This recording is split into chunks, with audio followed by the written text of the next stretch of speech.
So, hello, my name is István. I am the student from Hungary, from the University of Kodolányi János. And my guest is the director, Herr Jan from Lenkerhof. It's Hello. a pleasure. Can you tell me some words about you, Yes. who you are, what you are doing, and So as you said, my name is Jan. I'm the general manager of Lenkerhof. Lenkerhof is the biggest company in the valley. We have about 130 employees, and we run the Lenkerhof property, 5-star superior Relais Chateau Hotel, Bergrestaurant Bühlberg and Südschneebar, and as well as 56 apartments in the village. Oh, very nice. Okay. How I know you was growing up here in Lenk? Yes, True. right. Yes. So Lenkerhof is now running the Bühlberg restaurant, which was run by my parents from 1978 till 1994. So Okay. I'm running now my parents' restaurant. Very nice. Yeah. I have just some question about tourism here in the region, Simmental and Lenk, but mostly I'm really like to interest about Lenk. For sure, you are the right person for it. I hope so, yeah. And to focus on Lenk is very important because Lenk produces 90% of all the nights produced in Simmental Valley. So Okay. that's nearly the one and only. Okay. Okay. The first question is, how is the economic influence of tourism here in Lenk? Can you tell me only just some words? Yeah, so that's huge. I mean, what else is in Lenk? We have farmers, we have 70 farmers in Lenk, but most of the employees are working in tourism. So the influence is big, is huge. Most of the time in winter and during high season, a little bit less in summer, but summer is getting stronger and stronger every year. Winter is getting weaker and weaker. So I think that there are more than 500 to 700 jobs directly related to tourism in Lenk. Okay, okay.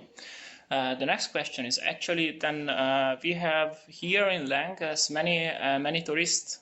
What do you think? What the effect the presence of tourists has on the region and on local people who is living here? So Lenk is always thinking of sustainable tourism. So we don't want to get bigger and bigger and bigger every year. We want to stay as we are. So the ski region will stay as it is, and also the hotels. They will be renewed, but not replaced, and no further hotels are planned. As I said, like the income for more than 500 people is covered by tourism in Lenk, and this is also huge for the community, for the Gemeinde, because this is income for them too, and we have to provide a huge infrastructure. Yeah. Lenk is the fifth biggest village in Canton of Bern, not wise people, but surface. So yeah. that's a huge infrastructure we have to take care of. Yeah. Then actually it means then the infrastructure also is good as well in Lenk. I mean, here is in the near also Bern, how I know, and I think here is also one more big city, but it's just like around about 40 Yeah, kilometers. it's Thun. It's Thun. Yeah. Yeah. So then it means then the tourists can arrive Lenk also as really easily, or Yes, and there we have sometimes a little bit an interference because the Bergbahnen, so the mountain rides, they try to get more daily tourists from the cities, and hotels want to have like tourists who stay much longer, a week, 10 days, and there is a little bit of a conflict in that. Yeah. So because a local tourist, like coming for the day, they're just spending like for the Bergbahnen tickets, and then they go home. Yeah. And the other, they stay, they go to the shops, they buy goods, they eat, they drink. So there is a much higher volume that they spend per day than the person who is just coming for a day. Yeah. Okay. The next question you was talk about, like here in Lenk we have also farmers, and it's just let me think about then a culture. Can you tell me about a little bit the culture and That's a very good question because tourism and culture can also create interference. Yeah. And what they did here was very, very smart. They took the topic Altkultur. That means that we want to show our tourists the culture we live here. Yeah. So during the year, many events are based on that topic, Alpkultur, which is very important. So this is like when the cows come down from the mountains, we show them to the tourists. And this Nice. is not artificial, that's real link. So Yeah. we put flowers on the cows and they are well prepared and they look very nice. And we decided to make this part of our tourism culture, to involve all the farmers, that they don't feel that these are tourists, these are locals. No, that's not the aim. We want to be together and everybody has to get his benefits out of that, I would call it symbiosis. Okay. And not very one nice. against the other. Yeah, very nice. The next my question is actually we was talking already about the positive stuffs. What is the tourism can bring for Lang also, and also can Lang give for the people. What kind of interactions of tourism have with education here in Lang? What you can. My question is like.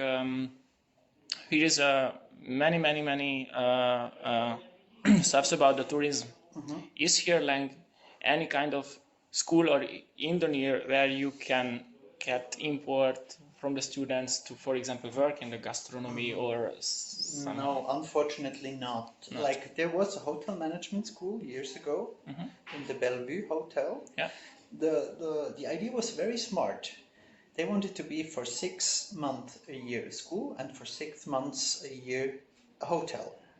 Okay. But finally, like there were management mistakes and they couldn't make it fly. So they had to give up. But it was a very smart idea to educate students in a hotel, have them during high season as employees, practicanten, stagiaires, and then going back to school and just cover with the hotel the high season and the low season with the students. It was a very smart idea, but I think length was too small. Too small. Because we have right now also some practicant also in the hotel, no? Yeah, we do. Who is coming from Lucerne, I think. Yeah, we have Lucerne, we have Geneva, we have, for the moment, nobody from Thun, but they were here in November, but also from Zurich. And we have like many different schools we're working with. Very nice. So actually then Lankerhof also give the opportunities for the students for the education. We wanted to give more opportunities, but the problem is really when, like in Switzerland, you do an apprenticeship. So you go for 3 years, you become a cook. Yeah. But we have in total like 15 places, but only 7 are taken. I think, okay. So we are not going to find somebody in service. We are not. Leonie is now here, but she is like half and half. But there would be 3 places left, and also in housekeeping there would be 3 places as well. Yeah. You can take yours easy. You want to stop for a second? Yeah.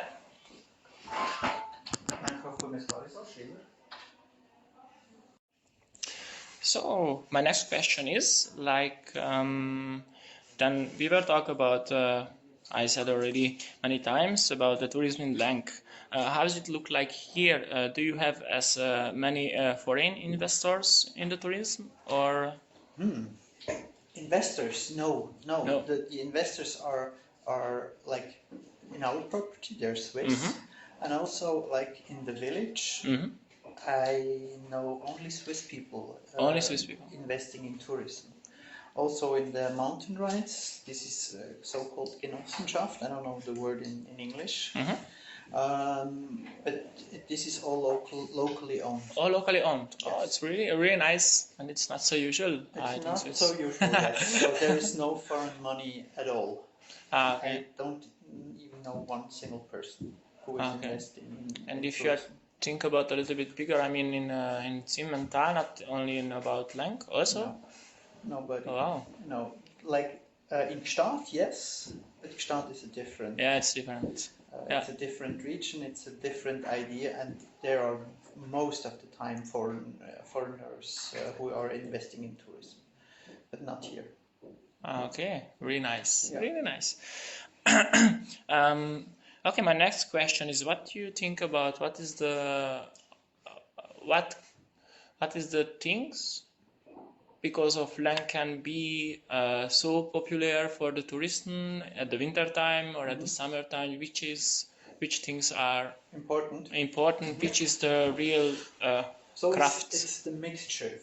So very important are the mountain rides because this is the third biggest ski region in Switzerland, Yeah. but nobody knows. It's all connected. Yeah. Like you can go on the right side, you can go on the left side, you Yeah. can go till Adelboden. So that's very Adelboden, yeah. important in winter. And what people like is the mixture between like the green hills, Yeah. but still at the end the massive mountain. Yeah. If you go to other destinations, you are either in hills or like caught in at the end of the valley, and there are huge mountains around, and Yeah. also very often in the shade. We have an open valley, which is very nice. We ski on meadows, so Yeah. not on rocks. Yeah. That's a very big advantage. And I think it's the secret is really a little bit that there is no over-tourism. No, it isn't. Yeah. So there is tourism, sure, but Yeah. no over-tourism. Yeah. Not too many guests, and also typically it's a typically Swiss ski destination and hiking destination. Yeah.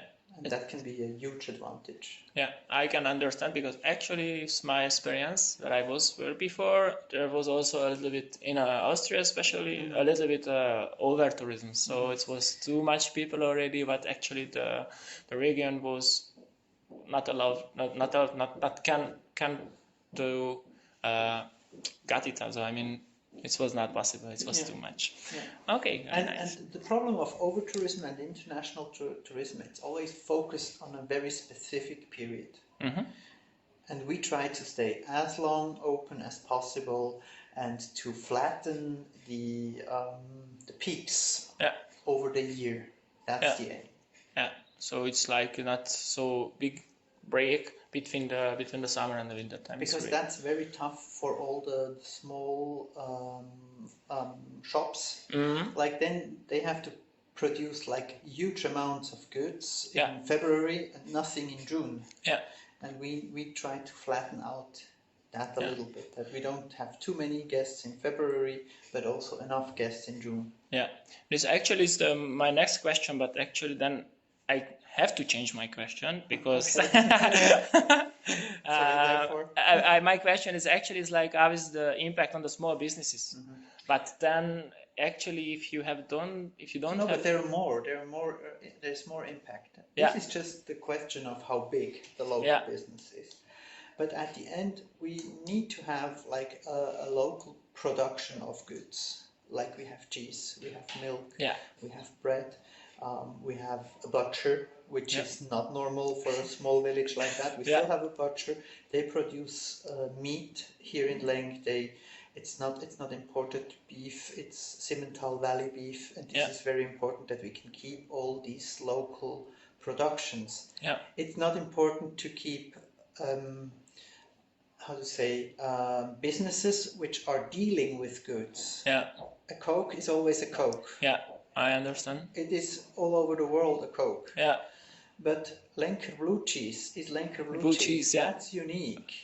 And this is what we have to support. And we also accept that these goods are higher in price. Yeah. And we are willing to pay the price because at the end there is a family behind, there is like a small business behind, and they are living out of what we buy from them. So it's very important that the structure remains like that, and that we keep all these small producers. And we are also buying directly from farmers, which is also not like very common. But our chef Stefan has got many farmers who are just producing for him. Erika, as an example, with all the herbs, things I've never seen before. She's she's growing them and selling them to us, and this is a very unique story. Yeah, it's really, as for me also, it's like my own opinion, as I'm come from Hungary, from Budapest. There is many big shops and supermarkets and big firma and something, and but actually there here is totally other way. It's like, for me, how you said right now, this is my real opinion. It's for me like you really. The people of the land really support to each other, and it's necessary for them also It's for a small community. small community, and it's Yeah. it's And working everybody really very knows well. everybody. Yeah, it's really working very well, and even it's really small, really modern, I have to say. Even just like we have here this Luxus hotel also, and the infrastructure is also very well in Lank. It's amazing. But Really, still, it's there is amazing. a five-star hotel, but they still come and visit us. Very Yeah. often you have like one hotel in a village, and people are not happy with what they do. Hmm. We have support Yeah. in the village. Yeah. They like what we do. They come as customers. Not everybody. This is okay because it's not everybody's budget. Yeah. But they come once a year. That's okay. That's okay. Yeah. But they are not against us. Yeah. They are Yeah. It's really really. pro. Yeah. This is very important. Okay, actually, I have two questions and we are finished. What do you think so about if you have here many foreign as workforce, and how is it in the village? For example, here is many nationality also, like Greek, Spain, Portugal, Argentine, Hungarian, German, Swiss, and so. And actually, also these people has also other culture, and they bring it themselves, and also they are living here in the village. And what kind of impact can have of the local people here? I can just tell you my opinion because I like all the international views. I like international cuisines. I like also different languages, and I think we really need these people here. We need them because nobody else would do their job. Yeah. So there are no people working in, like, if you go to the school, who is coming to become a cook? Nobody. Yeah, nobody. Who is becoming like a server? Nobody. So we need these foreigners. We have to integrate them, but they can keep their culture. Yeah. And it's a mixture. Yeah. I know that there are some people who don't like it, Yeah. but I don't care You don't because care. we need these workers, Yeah. and they work for us. They work in our cultural system. They accept our system, so we accept also their system, Yeah. as long as it is among the law. Yeah. Okay. And this has to be, as a professional tourism person, it has to be your point of view.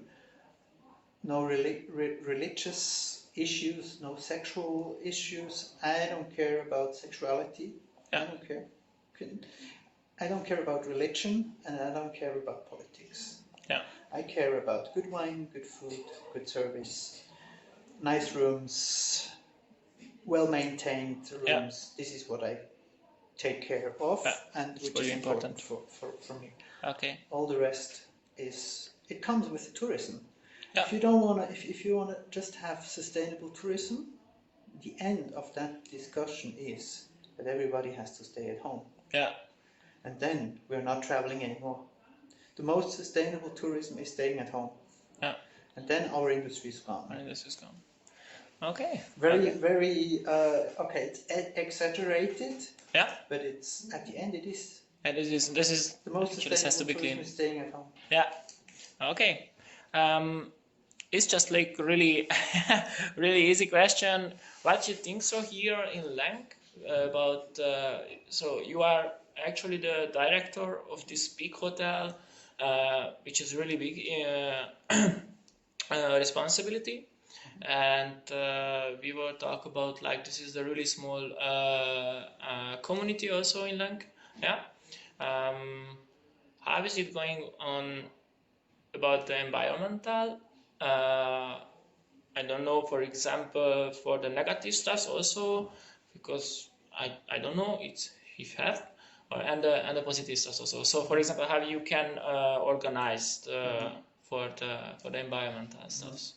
So, as I said, if we want to be 100% sustainable, we have to stay at home. So, Yeah. a hotel is never 100% sustainable. Yeah. But our duty is to make it as sustainable as we can. Yeah. Without having interference with the services. Yeah. In my opinion, every guest can choose their level of sustainability during their stay. I give you an example. We have two kinds of slippers in the room. There is one slipper which is a single-use slipper. You use it and you throw it away. Yeah. And you have to accept that this is plastic and this is thrown away after a single use. But then you have like a multiple-use slipper which can be washed. And you as a guest in a 5-star hotel, you can decide whatever you want to do. You take the single use or you take the sustainable one. And this is my idea of what we can do without having discussions, not for delivering services to our guests. So the guest can decide which level of sustainability he wants to have during his stay. And yes, there is impact for nature. But impact is always on two sides. Imagine if there would be no snow in winter and the snow guns were not allowed anymore. Yeah. What happens in spring? There is no water. No water is coming down the mountains. Yeah. So the water is going to the fields in the Midlands and making sure that we got vegetables in summer. So we need the snow. And in the past the snow was there because there was snow. And now there is snow because we have snow guns and that is producing snow. Then we have water in spring. For us, water isn't an issue. We have enough water here in Lenk. But what is with the other ones? What is with the people in Bern? What is with the people in Amsterdam at the end? Yeah. Because that's where the water goes. So there is something afterwards. And I strongly believe that we have to change our behavior about sustainability, and everybody has to change a little bit. And there will be a huge impact in the future. As you can see this winter, no snow at all. We are lucky because we have a nice infrastructure. Yeah. People can come, they can eat, they can go to the spa, they can go to the gym. But what happens in a hotel where you don't have all this infrastructure? Yeah. People are not coming, and then we are at the beginning of the discussion. Yeah. What can they do? So they go back home. Yeah. Because there is nothing to do. Nothing to do. Oh, okay. That's a very tough question, and we need solutions. Yeah. Thank you very much. Thank you for your time and that you were sharing with us. Yeah. So yeah, that's all. Thank you. Thank you very much. Thank you. So, okay, I'm gonna sign.